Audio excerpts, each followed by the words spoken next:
This year, the Adelaide City Council is celebrating 40 years of its sister city relationship with Georgetown, the capital of the Malaysian state of Penang.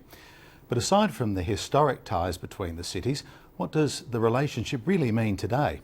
Mike Sexton reports. The modern history of Penang began with the illegitimate son of an English nobleman.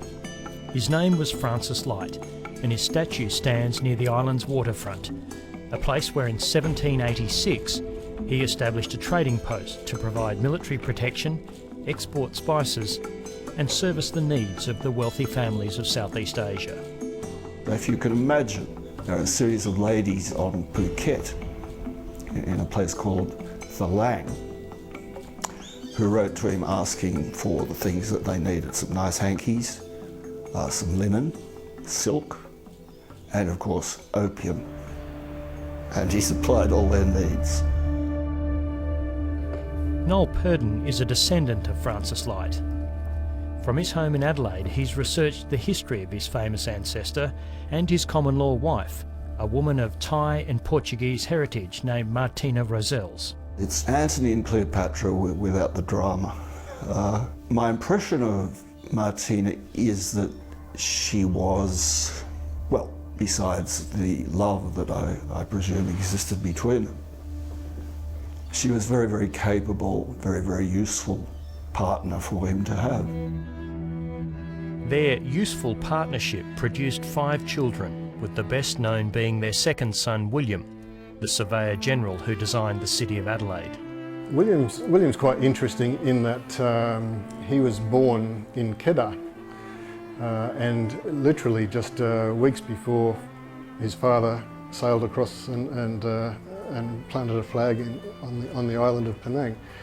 So he was very much the baby who came to Penang and grew up, spent his early years on the island. As a forerunner of his son's work a half-century later, Francis Light laid out the streets of Penang's capital, Georgetown, in a grid pattern. Soon the city's population boomed with an influx of Malay, Chinese, Indian, Middle Eastern and European settlers, with each ethnic group adding a different flavour of religion, food and architecture. You have this cultural diversity from the beginning, and today you can still see it. You can still see, a church and a mosque and temples, all side by side.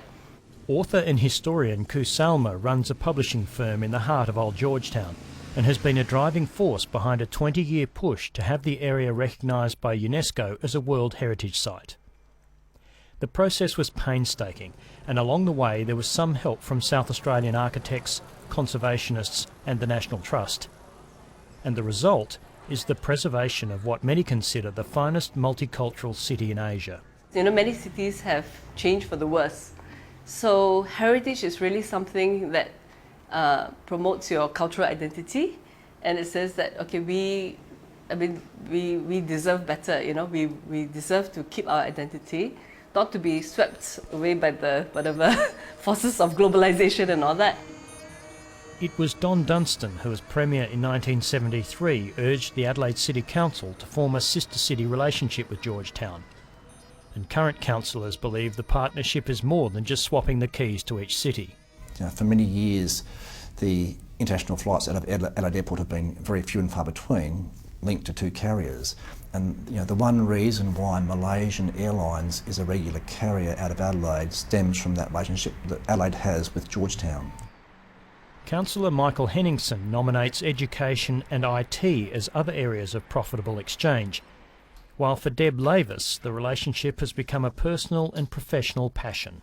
The first thing that strikes you right in the centre of Georgetown is all the original architecture, the beautiful little shop houses, original tiles on the veranda, on the shop fronts. Deb Lavis runs a business specialising in heritage tiles.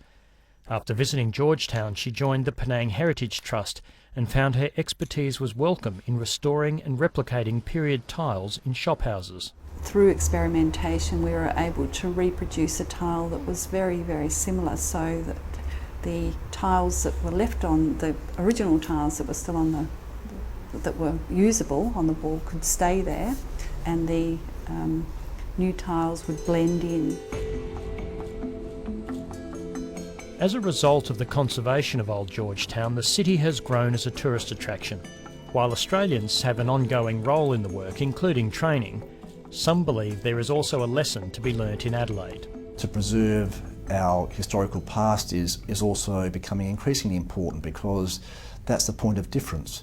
And particularly in Australia, we look at a lot of the other capital cities, that many of which have lost their heritage. Francis Light never left the city he founded. He died of malaria at the age of 54. In his will, he left considerable land to his great love, Martina Rosells, and plans for a Georgian-styled mansion called Suffolk House. Light's remains are buried in the old Protestant cemetery in Georgetown. But because she was Catholic, Martina Rosells lies elsewhere, in keeping with the social and professional conventions of the day. The one thing that the East India Company loathed as an abomination, even more than the French, were papists. As a further insult, Martina Rosells was tricked out of the bequeathed property, and as the years passed, Suffolk House fell into ruin. But a campaign led by Khoo Salma, with some help from South Australia and the descendants of Francis Light, has seen the mansion restored to its original glory. A further example of the passion for heritage which supporters of the sister-city relationship believes benefits both places. There are lots of things that are perhaps a bit